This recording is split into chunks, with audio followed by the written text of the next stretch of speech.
Marcus had warned Sarah about his mother. But nothing, absolutely nothing, could have prepared her for what happened when she walked through that door. What his mother said in those first 10 seconds would change everything Sarah thought she knew about the man she was about to marry. Hey everyone, before we dive deeper into this incredible story, drop a comment and let me know where you're watching from. And if you haven't already, hit that subscribe button and turn on notifications so you never miss our amazing stories. Sarah gripped Marcus's hand tighter as they pulled into the driveway of the modest ranch-style house in suburban Ohio. 6 months. They'd been dating for 6 incredible months. And this was the moment she'd been both anticipating and dreading. Meeting the mother. "You okay?" Marcus asked, his deep brown eyes searching her face with concern. "Yeah," Sarah lied, smoothing down her navy blue dress for the 100th time. "Just nervous." Marcus squeezed her hand. "Look, I know I've told you Mom can be intense, but she's going to love you. How could she not?" Sarah smiled weakly. Intense was putting it mildly. From what Marcus had shared, his mother, Patricia Henderson, was a force of nature. A retired Army colonel who'd raised Marcus and his 2 brothers single-handedly after their father passed away when Marcus was 12.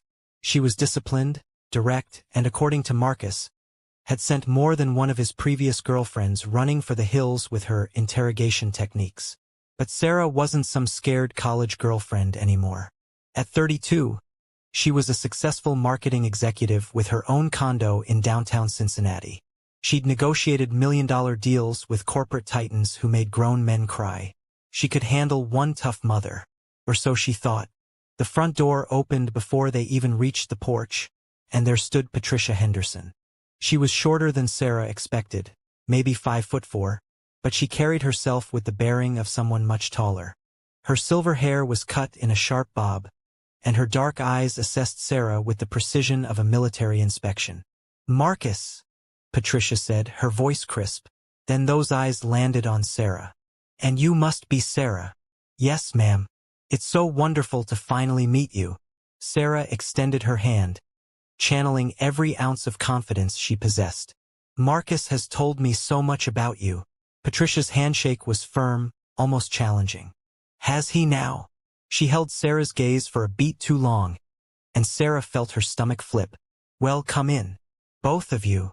The house smelled like cinnamon and old books. Family photos lined the hallway walls. Marcus as a gap-toothed kid in Little League, teenage Marcus in his prom tux, Marcus at his college graduation. Sarah tried to focus on the photos, on anything other than the tension crackling in the air. "Sit," Patricia commanded, gesturing to the living room sofa. It wasn't an invitation. It was an order. Marcus and Sarah sat close together, and Sarah noticed Marcus's leg bouncing nervously. Something he only did when he was really anxious. That didn't help her nerves. Patricia settled into the armchair across from them, her posture ramrod straight. She studied Sarah in silence for what felt like an eternity. Sarah was about to say something, anything, to break the uncomfortable quiet when Patricia finally spoke. "My son tells me you two are serious." "Yes, ma'am," Sarah replied. "We are." "How serious?" Sarah felt Marcus tense beside her. "Mom!" Patricia held up a hand, silencing him without even looking his way. Her eyes never left Sarah's face. "I'm asking Sarah." Sarah swallowed hard. "Very serious, Mrs. Henderson. Marcus and I have talked about our future together. Marriage. A family." "I see." Patricia leaned back slightly, her expression unreadable. "And what makes you think you're good enough for my son?" The question hit Sarah like a slap. She blinked, momentarily stunned. I'm sorry. Mom." Marcus's voice was sharp. "That's completely out of line." But Patricia ignored him, her gaze boring into Sarah. "It's a simple question. My son is a brilliant software engineer. He's kind, responsible, and loyal. He's the kind of man any woman would be lucky to have. So I'm asking you, what makes you think you're worthy of him?" Sarah's heart pounded. Every instinct screamed at her to defend herself, to list her accomplishments, her education, her success. But something in Patricia's eyes stopped her. This wasn't really about qualifications. This was a test. With all due respect, Mrs. Henderson, Sarah said slowly, choosing her words carefully. I don't think I'm good enough for Marcus. I don't think anyone could be. But I love him. And I wake up every single day trying to be the partner he deserves. That's all I can promise you. That I'll never stop trying. The silence that followed was deafening. Marcus looked between his mother and his girlfriend, his jaw tight. Patricia's expression remained neutral, giving nothing away. Then, something shifted in Patricia's face. The hard edges softened, just slightly. She leaned forward, clasping her hands together. That's the right answer, Patricia said quietly. But it's not why I asked. Sarah frowned, confused. I don't understand. Patricia took a deep breath, and for the first time, Sarah saw something vulnerable in the older woman's eyes. Something almost like fear? Sarah, there's something you need to know about Marcus. Something he should have told you himself, but he's too stubborn, too proud to say it. Patricia's voice wavered slightly. Marcus is sick. The world tilted. What? Sarah turned to Marcus, whose face had gone pale. What is she talking about? Marcus closed his eyes. Mom, please. No, Marcus. She needs to know. If you two are serious, if you're talking about marriage, she deserves the truth. Patricia's eyes glistened with unshed tears. My son has a hereditary heart condition, the same one that killed his father at 37. Marcus was diagnosed 8 months ago. 8 months ago. 2 months before they'd even met. Sarah felt like she couldn't breathe. Marcus. He wouldn't look at her. His hands were clenched into fists on his knees. I was going to tell you. When? Sarah heard her voice crack. When were you going to tell me? I didn't want you to see me differently. I didn't want. Marcus's voice broke. I didn't want you to stay with me out of pity. The doctors say he needs surgery, Patricia continued. Her voice stronger now, more determined. A serious one. There's risk involved, but without it. She didn't finish the sentence. She didn't need to. Sarah's mind was spinning. 6 months. They'd been together for 6 months, and he'd never said a word. All those times she'd talked about their future, making plans, dreaming together, and he'd been hiding this massive, life-altering secret. She should be furious. She should be devastated. She should be a lot of things. Instead, something clicked into place. You weren't interrogating me, Sarah said slowly, looking at Patricia. You were protecting him. You wanted to know if I'd run when things got hard. Patricia nodded, a single tear finally escaping down her cheek. I've watched women leave my son's brothers when life got complicated. One cancer diagnosis, one job loss, and they were gone. I needed to know. Her voice hardened with determination. I needed to know if you were going to break my boy's heart when he needs you most. Sarah stood up. Marcus reached for her hand, but she pulled away. She saw the devastation flash across his face, and her heart cracked. But she needed space to think, to process. She walked to the window, staring out at the quiet suburban street. A neighbor was mowing their lawn. A kid rode by on a bicycle. Normal life continuing on, while her entire world had just shifted on its axis. Sarah. Marcus's voice behind her was small, broken. I'm so sorry. I should have told you. I was scared. Scared you'd leave. Scared you'd look at me like I was already dead. She turned around slowly. Marcus was standing now, tears streaming down his face. Patricia remained seated, watching Sarah with an expression that was equal parts hope and dread. How bad is it? Sarah asked, her voice steadier than she felt. Marcus wiped his eyes. The surgery has an 80% success rate. If it works, I could live a completely normal life. If it doesn't, he trailed off. And if you don't have the surgery? 2 years. Maybe 3. 2 years. The man she loved had possibly 2 years to live without the surgery, and he'd kept it from her. She should be angry. She should be raging. But all she felt was an overwhelming sadness. Not for herself, but for him. For the weight he'd been carrying alone. When's the surgery scheduled? Sarah asked. Marcus looked confused. What? The surgery, Marcus. When is it scheduled? I haven't scheduled it yet. I've been putting it off. Sarah crossed back to him in 3 quick strides. She grabbed his face in her hands, forcing him to look at her. You listen to me, Marcus Henderson. You're going to call your doctor first thing Monday morning, and you're going to schedule that surgery. And I'm going to be there before, during, and after. Do you understand me? Sarah, you don't have to. Shut up, she said, but her tone was gentle. You kept this from me, which was stupid and hurtful, and we're definitely going to have a long conversation about honesty and trust. But right now, I need you to hear me. I love you. Not the healthy version of you, not some fantasy perfect man. I love you, the stubborn, brilliant, infuriating man standing in front of me. And if you think a heart condition is going to scare me away, then you don't know me at all.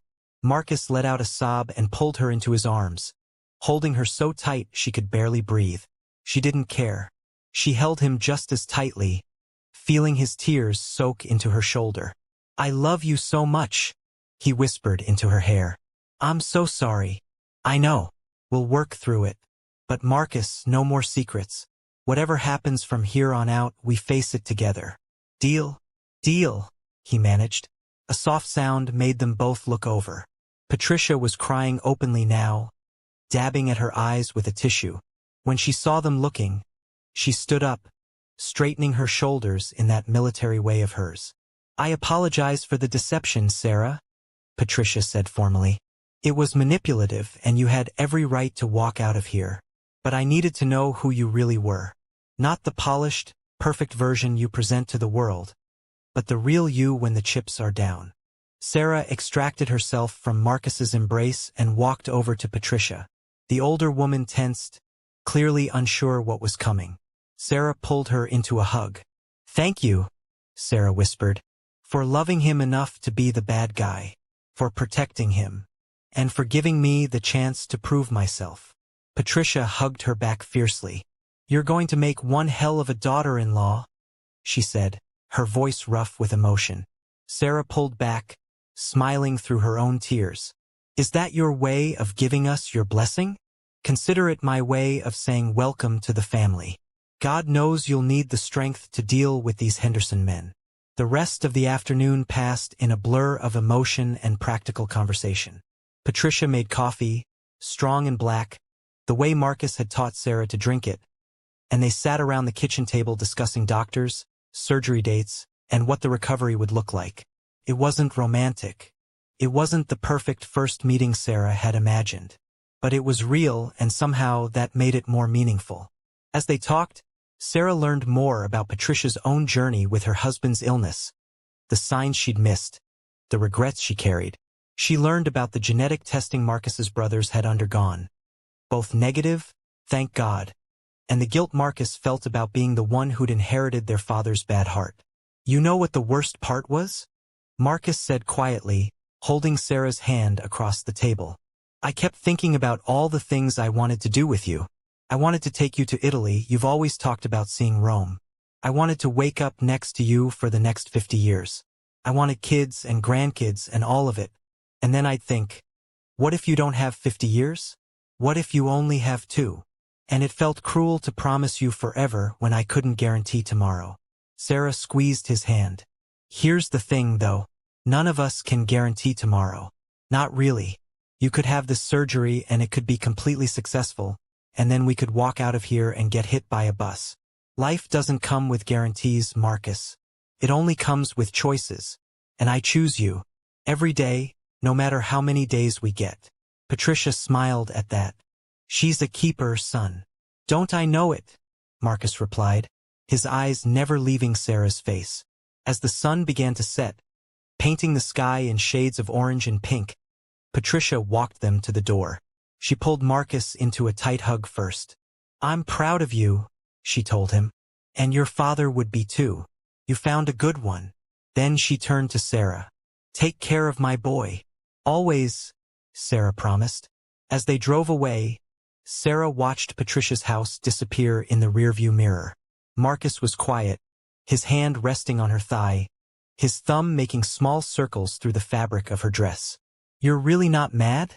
he asked finally. Sarah considered the question. "I'm hurt that you didn't trust me with the truth sooner. We're gonna have to work on that. But mad? No, I'm not mad. Your mother is terrifying, by the way." Marcus laughed. Really laughed. For the first time all day. "Yeah, she is. But she's also the strongest person I know. Well, except for maybe you." Sarah felt tears prick her eyes again. "We're going to get through this, Marcus. The surgery, the recovery, all of it." "I know," he said, and this time he sounded like he really believed it. 3 months later, Sarah sat in a hospital waiting room, holding Patricia's hand. The surgery had taken 6 hours, 2 hours longer than expected. The surgeon had found more damage than the scans had shown, but he'd been able to repair it. When the doctor finally came out to tell them Marcus was stable and the surgery had been successful, Sarah and Patricia had both burst into tears, clinging to each other in relief. Now, 5 years later, Sarah stood in that same suburban house, Patricia's house, watching her mother-in-law fuss over her 3-year-old grandson, Marcus Jr., while her husband, healthy, thriving, with a repaired heart that the doctors said would last him decades, grilled burgers in the backyard. "You thinking about that first day?" Patricia asked, coming to stand beside her with little Marcus propped on her hip. "Always," Sarah admitted. "I was so scared that day." Patricia laughed. "You were? I was terrified. I thought for sure you'd walk out and never come back. I thought I'd ruined his one chance at real happiness." "You didn't ruin anything. You saved us. If you hadn't forced the truth out into the open, who knows how long Marcus would have waited to tell me. We might have lost months, years, living in fear instead of fighting together." Patricia shifted little Marcus to her other hip. "You know what shocked me that day? It wasn't your answer to my question. It was what you did after. Most people would have needed time, space to process. But you just jumped right in, both feet, no hesitation. That's when I knew you were the real deal." Sarah smiled, watching her husband flip burgers with the kind of casual confidence that came from knowing you had years ahead of you. "Your reaction shocked me too. You know? I walked in expecting an interrogation, and instead got the truth bomb of the century." "Life's too short for games," Patricia said. "Speaking of which," she handed little Marcus to Sarah, "I believe someone's been asking for Mommy." As Sarah took her son, breathing in that perfect baby smell that hadn't quite faded even at 3 years old, Marcus caught her eye from across the yard. He smiled that same smile that had made her fall in love with him 6 years ago in a coffee shop downtown. The smile that said she was his whole world. She smiled back, her heart full to bursting. Everyone had been shocked by Patricia's reaction that day, by her brutal honesty, her test, her methods. But Sarah had never been more grateful for anything in her life, because that shock, that moment of terrifying truth, had cracked open their relationship and forced them to build it on something solid. Not just love, but trust. Not just hope, but honesty. And that, Sarah thought as little Marcus grabbed her nose with his chubby fingers, was worth every moment of fear, every tear, every hard conversation that had followed. "Come on," Patricia said, linking her arm through Sarah's. "Let's go see if your husband's managed to burn those burgers yet." Sarah laughed. "He's gotten better, you know? At cooking or at being honest with you?" "Both," Sarah said, and she meant it. As they walked into the golden afternoon sunlight, Sarah sent up a silent thank you to the universe. For Patricia's tough love, for Marcus's second chance, and for the beautiful, messy, complicated family they'd become. Everyone had been shocked by Patricia Henderson's reaction that first day. But the biggest surprise of all? How that shocking moment had given them everything they'd ever wanted. A future, together, built on truth.